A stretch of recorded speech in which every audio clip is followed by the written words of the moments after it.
Hey there, it's Professor S, and I'm here at this lovely cartoon house property to ask what probably will sound like a strange question.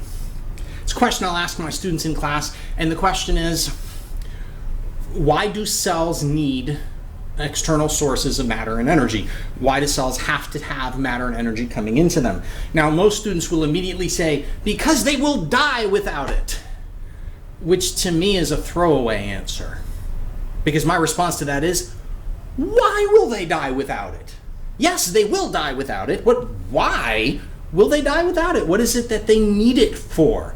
Because it keeps them alive. That's the same thing as they'll die without it.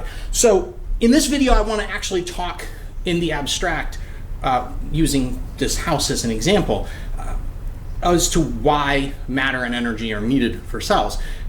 Because the house is the cell in this case.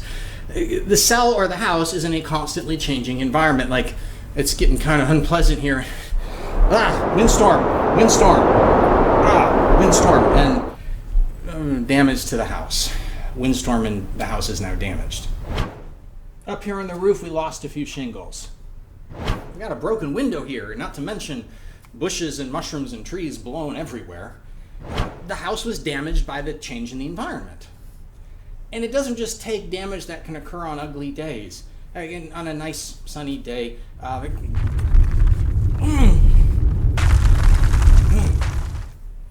earthquake. Oh, and more damage. Oh man, we got a crack in the foundation now. Oh, down there we got some more broken windows. Actually lost some glass, and this chimney's all bunged up and falling apart now. We don't need dramatic changes in the environment like earthquakes and windstorms like hurricanes or tornadoes to damage the house. Just heating and cooling of the building with the day-night cycle can actually cause damage. But here's the real question. We lost shingles from the roof. We want to replace them if we're going to live in this house. Could I hypothetically go knock out some wood paneling from walls or drywall from inside the house and use that to create new shingles? Now, I didn't ask, is that a good idea? I just asked, could I do it? And the answer is, yeah, I could. I could also take chunks out of the foundation or the sidewalls of the house to repair the chimney. The problem with just taking things from other parts of the building and redistributing them to deal with damage just redistributes the damage. If I want to fix the shingles, if I want to fix the chimney, if I want to fix the glass, if I want to get this house back to new, I need new matter. I need new shingles, new bricks, new drywall, new glass. I need to bring in new matter. But it's not enough to bring it in. If I can't go up on that roof and just set those shingles down and say, done, anybody who knows anything about construction or, gravity knows that that's not going to work. We have to attach the shingles to the house properly. And anchoring them so they don't move, that's an input of energy.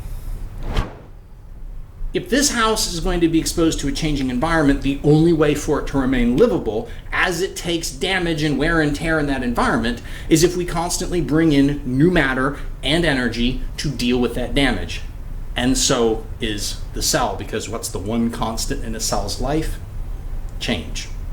Cells have to take in matter and energy constantly to replenish and repair and replace things that are damaged as the cell just lives its life. And there you have why matter and energy matter.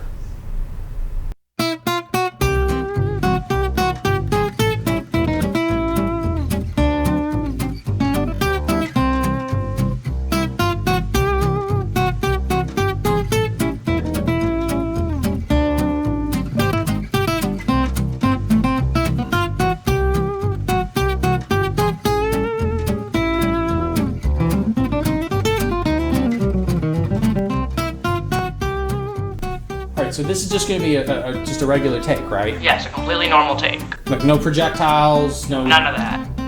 You're not going to do anything? I'm not going to do anything to you during the filming. Okay. Hey, this is Professor S, and if you enjoyed that video, here are a couple others that you might enjoy as well. And don't forget to hit the button to subscribe so you can see everything that I'm putting out as it comes out. Thanks a lot. Is that good? Yes, perfect.